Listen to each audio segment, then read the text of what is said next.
नमस्कार मंडळी, स्वागत आहे तुमचं नवीन एका व्लॉगमध्ये। तर मी आहे तुळजापूरच्या लॉजवरती, बालाजी लॉजवरती 500 रुपयेमध्ये लॉज घेतलेला आहे आणि मी नळदुर्गवरनं तुळजापूरला आलेलो आहे। 7ची बस होती आणि आता वाजलेले आहेत बहुतेक 8:30 पावणे 9 वाजायला आलेले आहेत आणि मी आहे आता दर्शन घ्यायला जाणार आहे। मंदिर 10 वाजेपर्यंत तुळजाभवानीचं चालू असतं।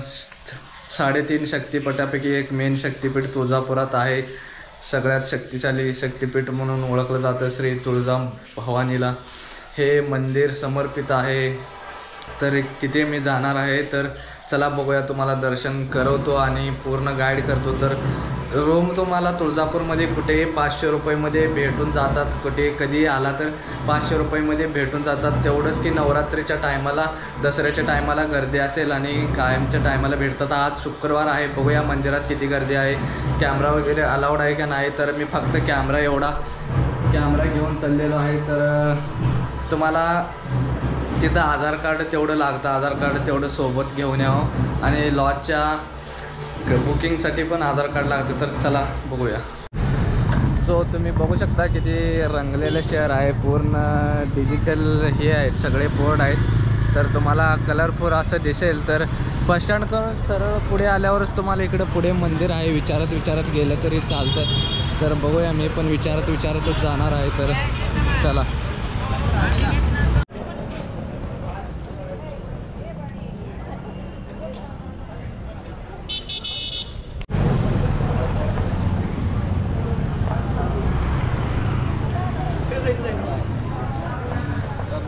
सो मी मंदिराच्या एरियात येऊन पोचलेलो आहे। तुम्ही बघू शकता दीपमाळा आहेत लाईटीच्या। तर भक्त खूपच आलेले आहेत। तर बघूया पुढे।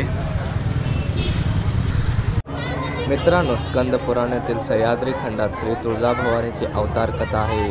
कृतयुगात कर्दम ऋषीपत्नी अनुभूती तपस्येत असताना कुकर या दैत्याने तिचे पवित्र्य भंग करण्याचा प्रयत्न केला। तपस्वी अनुभूतीने पावित्र्य रक्षणासाठी देवी भगवतीचा धावा केला। देवी भगवती साक्षात प्रकटली व कुकर या दैत्याशी युद्ध करून त्याचा वध केला। साध्वी अनुभूतीच्या विनंतीवरून देवी भगवतीने या पर्वतराईत वास्तव्य केले। भक्ताच्या हाकेला त्वरित धावत येणारी व मनोरथ पूर्ण करणारी म्हणून ही देवी त्वरिता तुळजाभवानी या नावाने ओळखली जाते। मी रांगेत तर लागलोय, बघू शकता तुम्ही, एवढी गर्दी आहे। तर इथून दर्शन चालू आहे। तर बघू शकता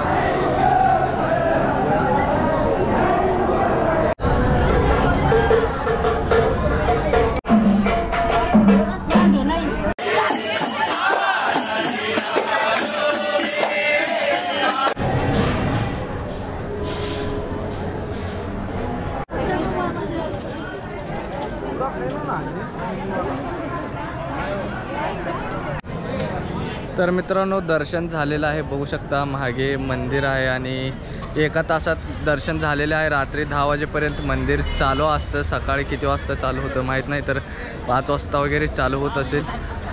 तर मित्रांनो, मंदिराच्या आवारात तुम्हाला फुले, पूजेचे सामान आणि देवीच्या मूर्त्या असे मंदिराच्या आवारात तुम्हाला वस्तू भेटतील। तर मित्रांनो, दर्शन करून मी आलोय रूमवरती पुन्हा एकदा। बघू शकता, हा डबल बेडचा 500 रुपयेमध्ये रूम भेटलेली आहे। तर दर्शन झालेलं आहे। मंदिर 10 वाजेपर्यंत चालू होतं।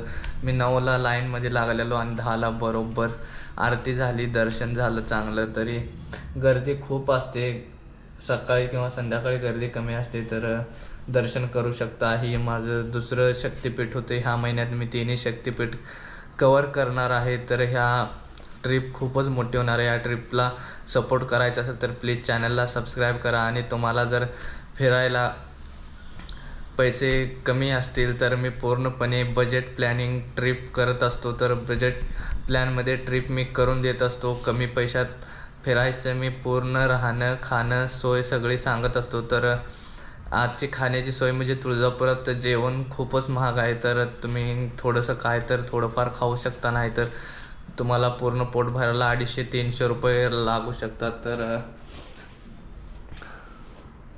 आणि तुळजापूरची वाहतूक म्हणजे तुळजापूर तालुका असल्यामुळे कुठून पण वाहने येतात आणि मेन शक्तिपीठ असल्यामुळं कुठून पण वाहने येतात. तुम्ही विमानाने यायचं असेल तर सोलापूरला येऊन सोलापूरमधनं तुळजापूरला येऊ शकता. तर हाचा व्हिडिओ होता आणि हा व्हिडिओ आवडलास तर लाईक करा आणि चॅनलवर नवीन असाल तर प्लीज चॅनलला सबस्क्राईब करा.